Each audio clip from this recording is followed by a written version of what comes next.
ചെറിയ കുട്ടികളുള്ള അമ്മമാർ സ്ഥിരമായി പറയുന്ന ഒരു കാര്യമുണ്ട്. കുഞ്ഞിനെ ഒക്കത്തെടുത്ത് തുടങ്ങിയതിന് ശേഷം നടുവിനും ഇടുപ്പിനും വല്ലാത്ത വേദനയാണ് എന്ന്. കുഞ്ഞിനെ സ്ഥിരമായി ഒരു സൈഡിൽ മാത്രം എടുക്കുമ്പോൾ അത് ശരീരത്തിൻ്റെ വെയ്റ്റ് ഡിസ്ട്രിബ്യൂഷനെ അൺഈവനാക്കുകയും നിൽക്കുമ്പോഴും നടക്കുമ്പോഴുമുള്ള പോസ്ചറിനെ ബാധിക്കുകയും അതുവഴി ഇടുപ്പിന് അമിത സമ്മർദ്ദമുണ്ടാക്കുകയും ചെയ്യും. ഈ സ്ട്രെയിൻ കാലക്രമേണ സാക്രോയിലിയക് ജോയിൻറ്റിൻ്റെ ഇൻസ്റ്റബിലിറ്റിക്ക് കാരണമാവുകയും അവിടെ കഠിനമായ വേദനയും നീർക്കെട്ടും ഉണ്ടാക്കുകയും ചെയ്യും.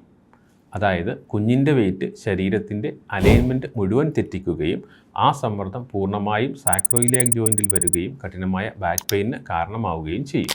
ഇത്തരത്തിൽ കുഞ്ഞുങ്ങളെ ഒരു സൈഡിൽ മാത്രം എടുക്കുന്നത് മൂലം ഉണ്ടാകുന്ന വേദനയ്ക്ക് ആശ്വാസം നൽകാൻ ആ ഭാഗത്തിന്, അതായത് സാക്രോയിലിയക് ജോയിൻറ്റിനും ലോവർ ബാക്കിനും കൃത്യമായ സപ്പോർട്ട് നൽകേണ്ടത് അത്യാവശ്യമാണ്. ഹെർബലി ടച്ച് ഫ്ലെക്സി ബെൽറ്റ് ഉപയോഗിക്കുന്നതിലൂടെ സാക്രോയിലിയക് ജോയിൻറ്റിന് കൃത്യമായ സപ്പോർട്ട് കിട്ടുകയും ഇതിലെ ഹെർബൽ പൗച്ചിലെ ഔഷധങ്ങൾ വീക്കവും വേദനയും കുറയ്ക്കുന്നു. ഇതോടൊപ്പം വേദനയിൽ നിന്ന് ഇൻസ്റ്റൻ്റായ ഒരു റിലീഫിന് വേണ്ടി നാച്ചുറോൾ എന്ന റോൾ ഓണും വാങ്ങി ഉപയോഗിക്കാവുന്നതാണ്. അപ്പോൾ അമ്മമാർ ഇത്തരം വേദനകൾ അവഗണിക്കാതെ ഹെർബലി ടച്ചിൻ്റെ ഫ്ലെക്സി ബെൽറ്റും നാച്ചുറോൾ എന്ന റോൾ ഓണും വാങ്ങി ഉപയോഗിച്ചു തുടങ്ങും.